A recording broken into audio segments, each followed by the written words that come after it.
Looking at golf now, you've got 18 to 34-year-olds playing like they've never played before.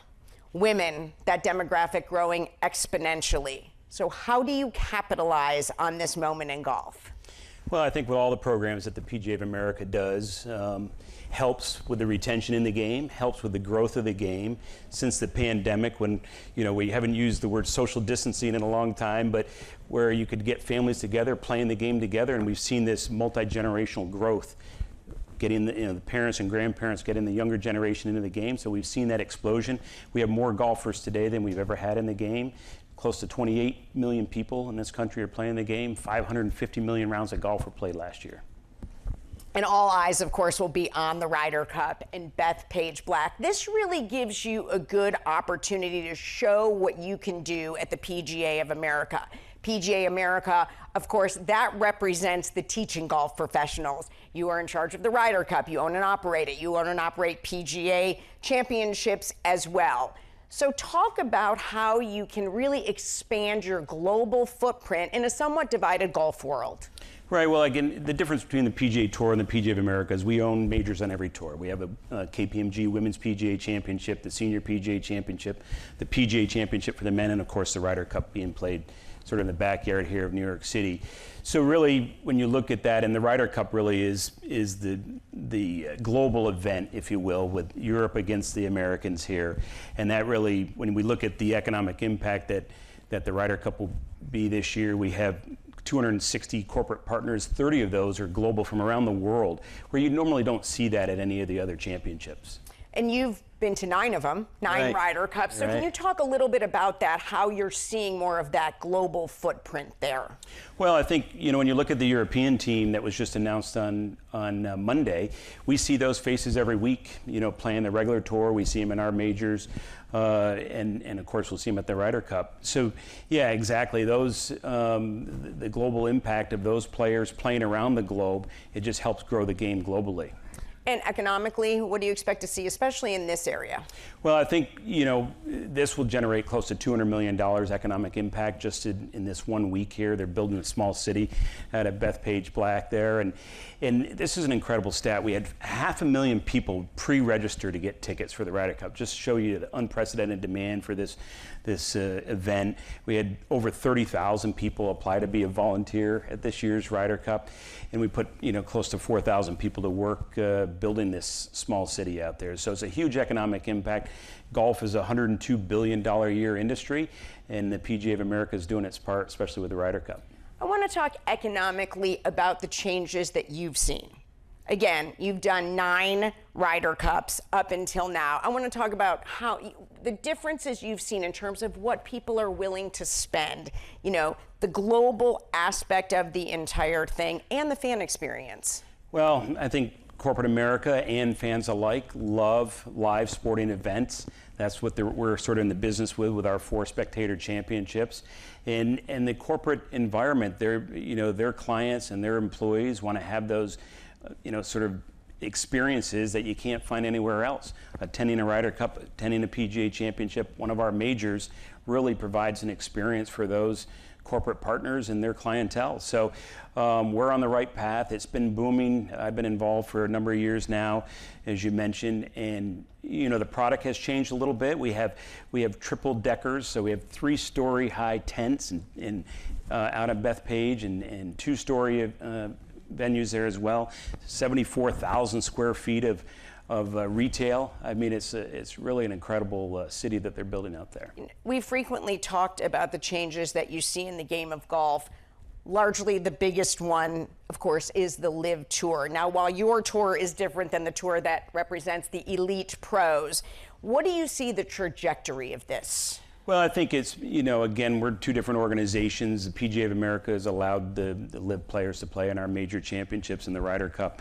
And we have Bryson DeChambeau as a LIV member. We'll be playing on our American team this year.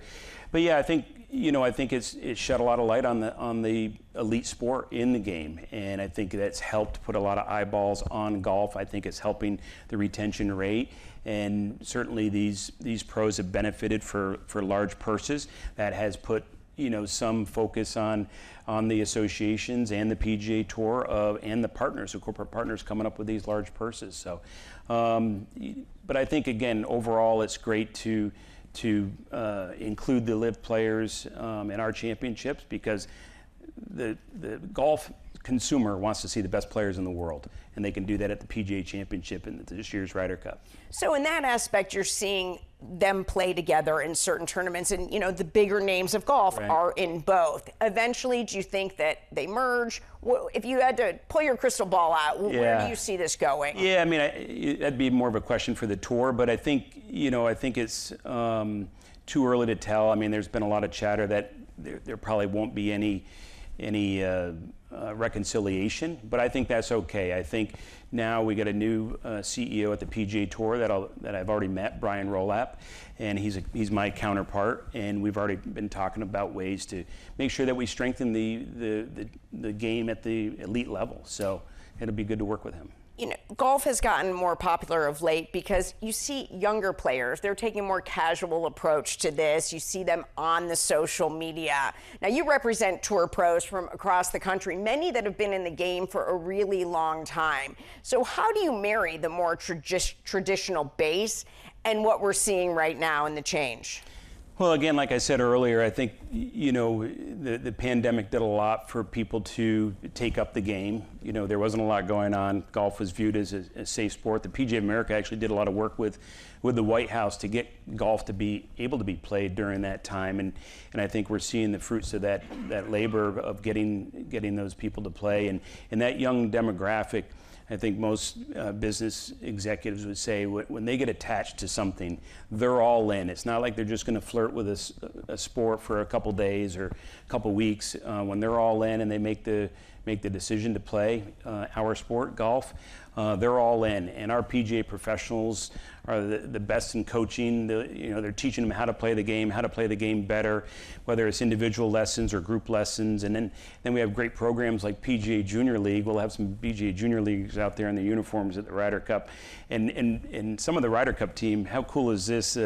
Like Cam Young and Scotty Scheffler, they played on the Junior Ryder Cup team, which will also play on the Thursday out at Bethpage, just the future stars. So again, that 18 to 34 demographic, the best players in the world, if you look at our team this year, they're in that demographic. They're playing at a high level, and then the consumers are taking up the game. They see them and they want to play just like them, and the PGA coaches can help them. When you see that younger demographic and you see the technology, you see AI available. I was at the PGA headquarters right outside of Dallas in Frisco. The technology there can knock your socks off. Talk about how that will change the game. Yeah, I mean, at our PGA headquarters in Frisco, Texas, we have all the latest and greatest technology because we train all our future PGA members and professionals. So we have to provide the latest and greatest. And we have an innovation person on our team that is always looking. Every week we're getting 2 or 3 pitches to say, hey, here's our new innovative stuff, a lot of it with AI now.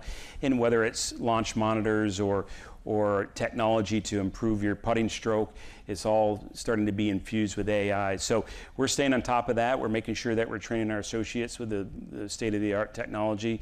As you saw, we have like 7 simulators out there, agnostic, not with any one particular company, because when they graduate from there, they got to be able to work with it all, and then we got all our putting labs there. So it's really preparing our PGA members at our headquarters in Frisco. And you're right, artificial intelligence is going to be part of our game going forward.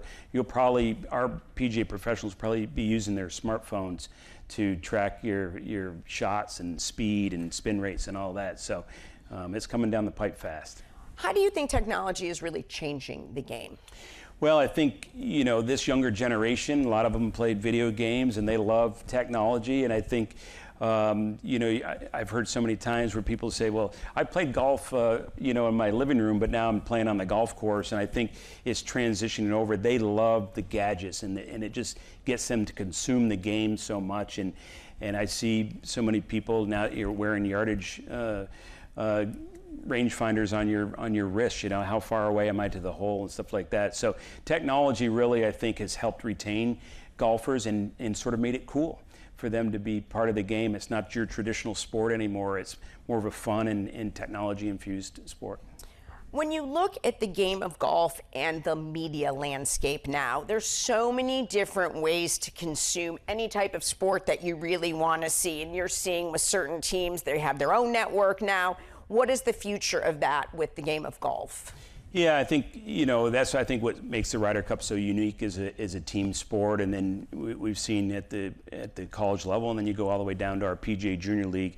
We have 77,000 juniors playing team sports, and it's a great way for them to get in the sport. They feel like it's a little bit of a safe environment. They got their friends along for the ride, and they got their jerseys on, and they got a little bit of that security blanket with them, and they're playing in a fun and social setting. It does get competitive, and I think, I said when we purchased PGA Junior League back in 2015, I said it's not going to be too long before we're going to see people playing the Ryder Cup on the Ryder Cup team that played in a PGA Junior League team. We've already seen them go from Junior Ryder Cup to the real Ryder Cup. It won't be a few more years probably before we'll see junior leaguers that play there. But yeah, team sports it helps grow the sport.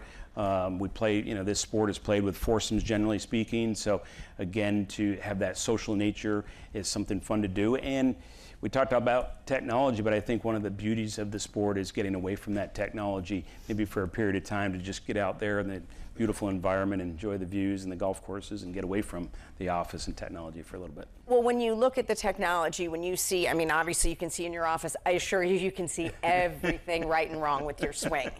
But is there also a time where you got to get out on the course and really look at your game? Yeah, absolutely. And that's what's neat about PGA Frisco and our headquarters there, when our partnerships with the Omni Hotel Group, and we have two amazing golf courses. We have our 27 PGA Championship coming up there. We had our women's and our senior PGA already there in 23 and 25. So we literally have a golf course out our back door. So these associates come in and train. We have 300 employees that love the game of golf as well, and they can literally go out, they can hit balls on the driving range right out our doors, or they can go play a couple championship golf courses. We got a short course right there, and we got a 2-acre putting green. All the short course and the putting green are lit, and just adds to the fun of the sport. Do you see a world where golf more broadly embraces rule changes or different formats? Like you see things like the match, and they're playing at night. Do you see shorter rounds, more sim-based content? Yeah, I think, what is golf, right? And if you, sort of the National Golf Foundation is our research arm for the industry, and it used to be, well, we're just going to count 18-hole rounds, but if you play 9 holes, is that a round of golf? If you play a short course, like called the Swing at PGA Frisco, we have our finance group every day goes out from noon to 1:15 and plays the quick 10-hole loop. Is that golf? Absolutely. So I think these varied forms of golf, whether it's on course or then at sites like Top Golf where it's off course, I think all of that is part of the sport and part of the lure of it. And I think you're seeing people go from their couch and video games to maybe these Top Golf venues to on course, whether it's short course, 9 holes or 18 holes.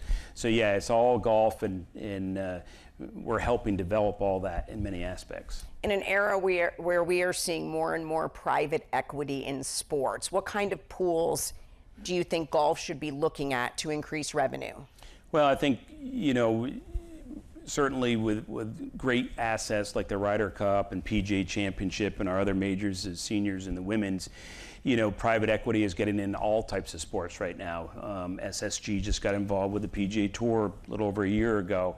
And so because golf and the demographic that it represents in the world, like I said, is a $102 billion industry. So private equity is looking to see how they can get in that industry as well. So I'm sure that's why SSG got in with the PGA Tour, and these other private equity companies are getting involved with other sports to sort of see how they can grow those products and improve them. About 3 weeks from now, you'll be at Bethpage Black. But just recently, Keegan Bradley announced his captain's pick for the Ryder Cup team. First of all, were you surprised he wasn't a playing captain? Personally, I wanted Keegan to play just because I remember watching him in 2012 at Medina. I think he was levitating on the first tee. He was so pumped up, and the adrenaline was palpable. But at the end of the day, what he said at his press conference, what just resonated with me, he said, I signed up to be the captain, and he stuck to his game plan, and I respect the heck out of him for doing that. And I think he's going to have more impact as a captain because he'll be in his cart, he'll be racing around Bethpage Black with all 4 groups. We have 4 matches in the morning, 4 in the afternoon on both Friday and Saturday, then all 12 play on Sunday. So he'll be more impactful as a non-playing captain in my estimation. One thing that really stuck out to me at that announcement was when he said when he began earlier in his career that he kind of kept to himself. He went home at the end of the day and he viewed everybody out there somewhat like competitors, and how much he's learned from the team watching that group together. And you could certainly tell with the captain's choices that that was the case. Yeah, I mean, I think he really showed his vulnerability there, right? That he's really grown as a person, grown as a player. And I thought what was important, and I'm sure the other players on his team and other players around the world took notice, is that, and I think we've seen it in the last couple of years, is that he's played better. So I think he said, geez, you know, I don't need to just go to the office, hit balls, play my round of golf, and race home. He's starting to socialize, starting to talk to the players. He wanted to get to know a lot of the players that he had on his radar, but it's made him a better player and a better person. And I thought that was really, really exciting and interesting to see during the captain's announcement. I think everybody took that away like you did. 10 years from now, what do you see the game of golf looking like, both economically and sports-wise? Yeah, I see it's going to continue to grow. You know, just 10 years ago when I was on the board of the PGA, it was an $82 billion industry. Here we are 10 years later, it's 102. You know, I can see that being north of 120, 130 billion dollar industry that we're in. And it'll be interesting on the sports. I think people will continue to love to attend live sporting events. I think you'll see your corporate environments on these small cities that we build will change over time. They'll probably get higher end. I mean, at this year's Ryder Cup, we have VVIP experiences where we're going to helicopter people in from the city, and you know, backdoor entrances and stuff. Just these people want this. There's a lot of wealth in and around live sports, and certainly with golf, and it's helped us shape our corporate hospitality products at our venues. Before I let you go, I do want to know, you played golf with a lot of people. What is the most unique round you've ever played? Well, I've been fortunate enough to play with a lot of tour pros, and this will probably be a boring answer, but you know, anytime I can play with my kids, my family, is really a joy. And you know, I can remember walking down the fairway with my son, who was 16 years old at the time, and I said, just think, I said, we can play this sport for another 70 years or so. My grandfather took up the game of golf at age 74, so anybody in the audience out there, is never too late to take up the sport. But I've had the good fortune to play with great players like Bernard Langer.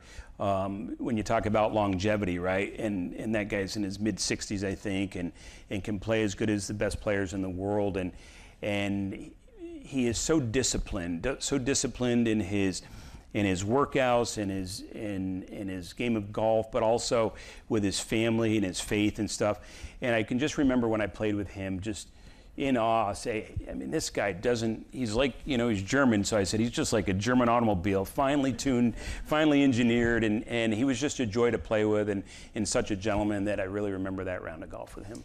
And I can't ask you to pick your favorite course because I know that's challenging, but certainly your most memorable one that everyone here that plays golf or enjoys it should make sure to get to. Yeah, I mean, right here in your backyard, Bethpage Black is just incredible. You know, as Keegan said, our captain, you know, it used to be New York's course as a public park, but it's going to be America's course here in a few weeks. But I've had the good fortune of playing some of the finest private courses in the world.